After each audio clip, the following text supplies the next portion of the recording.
পৃথিবীতে একজন মানুষই শুধু জানতেন যে তিনি পৃথিবীতে কতদিন বাঁচবেন, সেটা হচ্ছে সাইয়েদনা আদম আলাইহিস সালাম। ওনাকে বলে দেওয়া হয়েছিল উমরুকা আলফু সানা, তুমি পৃথিবীতে বাঁচবে 1000 বছর। কয় বছর? সাইয়েদনা আদমের সামনে অনেকগুলো রূহ রাখা হলো। সাইয়েদনা আদম বললেন, এরা কারা? আল্লাহ বললেন, এরা হচ্ছে নাসালুক, তোমার বংশধর, পৃথিবীতে তোমার পর এরা পৃথিবীতে আসবে। সাইয়েদনা আদম বললেন, আল্লাহ ওই যে একটা রূহ দেখা যায়, এটার নাম কি? আল্লাহ বললেন, হাদা ইবনুকা দাউদ, এটা তোমার ছেলে দাউদ, সে দুনিয়াতে নবী হয়ে আসবে, তার ছেলে সুলাইমানও নবী হয়ে আসবে। সাইয়েদনা আদম বললেন, মাবুদ, আমার ছেলে দাউদের কত বছর হায়াত আপনি দিয়েছেন? আল্লাহ বললেন, 40 সানা, মাত্র 40 বছর, 4 ইয়ার্স, 40 বছর তোমার ছেলেটা বাঁচবে। ও আল্লাহ, আমি বাঁচবো কয় বছর? তুমি বাঁচবা 1000 বছর। সুবহানাল্লাহ। সাইয়েদনা আদম বললেন, মাবুদ, এত ফুটফুটে সুন্দর আমার ছেলে দাউদ, মাত্র 40 বছর দিলেন কেন? জিদ মিন উমরিহি, বাড়ায়া দেন। কি করেন? সুপারিশ করতেছে পোলার লাইগা। কে? আল্লাহ, আপনি বাড়ায়া দেন। আল্লাহকে বাড়ানো যাবে না, লেখা হয়ে গেছে, রুফিআতিল আকলাম ওয়া জাফফাতিস সুহুফ, কলম তুলে নেওয়া হয়েছে আর কালি শুকায় গেছে, আর কিছু করা যাবে? সাইয়েদনা আদম বললেন, মাবুদ, আমার 1000 বছর কেন দিলেন? আমার এই সুন্দর ফুটফুটে ছেলেটারে মাত্র শুধুমাত্র 40 বছর কেন দিলেন? ও মাবুদ, আমার 1000 বছরের দরকার নাই, আমার 1000 বছর থেকে 60 বছর আমি আমার ছেলেরে দিয়ে দিলাম। দাউদ আলাইহিস সালাম বাঁচবে 40 বছর, তো বাপ আদম যদি আরো 60 দেয়, 40 আর 60 মিলে কত হয়? ভালো হিসাব বোঝে, 100। আর আদম আলাইহিস সালাম পেয়েছিলেন 1000 বছর, 60 কমে গেলে রইল কত?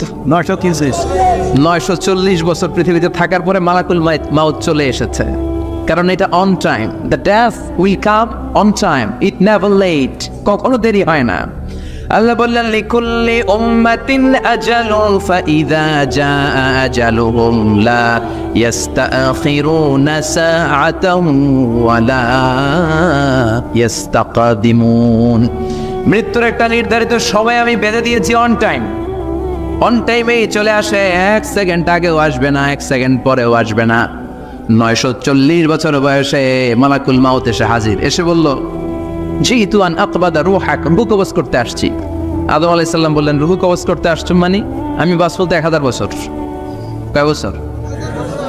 মালাকুল মাউত বললেন, না না, ওই যে আগের কথা স্মরণ করেন, আপনি 60 বছর দিয়ে দিয়েছিলেন। কয় না, আমি দেই নাই, আমি আরো বাঁচুম, আরো 60 বছর পাওনা আছি, আমি দেই নাই।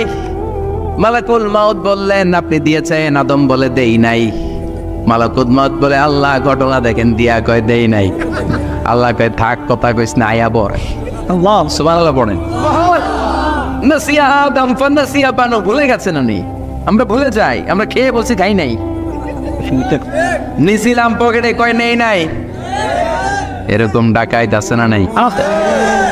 নাসিয়া আদম ফানাসিয়া বানু, বিশ্বনবী বললেন, আদম ভুলেছে তো তার সন্তানরাও ভুলে যায়। জাহাদা আদম ফাজাহাদা যুররিয়াতু, আদম অস্বীকার করেছে, তার সন্তানরাও অস্বীকার করে। সেদিন থেকে আল কিতাব ওয়া শুহুদ, মানে লিখে রাখার সিস্টেম আর সাক্ষীর সিস্টেম চালু হয়েছে। সুবহানাল্লাহ পড়েন। 940 বছর বয়সে মালাকুল মাউত এসে আদম আলাইহিস সালামের রূহ নিতে পারে নাই। উনি 1000 বছর যখন হয়েছে তখন এসে সাইয়েদনা আদম আলাইহিস সালামের রূহ কবজ করেছে। যেই দিন পৃথিবীর প্রথম মানব, প্রথম নবীর রূহ মালাকুল মাউত দুনিয়া এসে কবজ করেছে, ওই দিনটাও ছিল জুমাবার।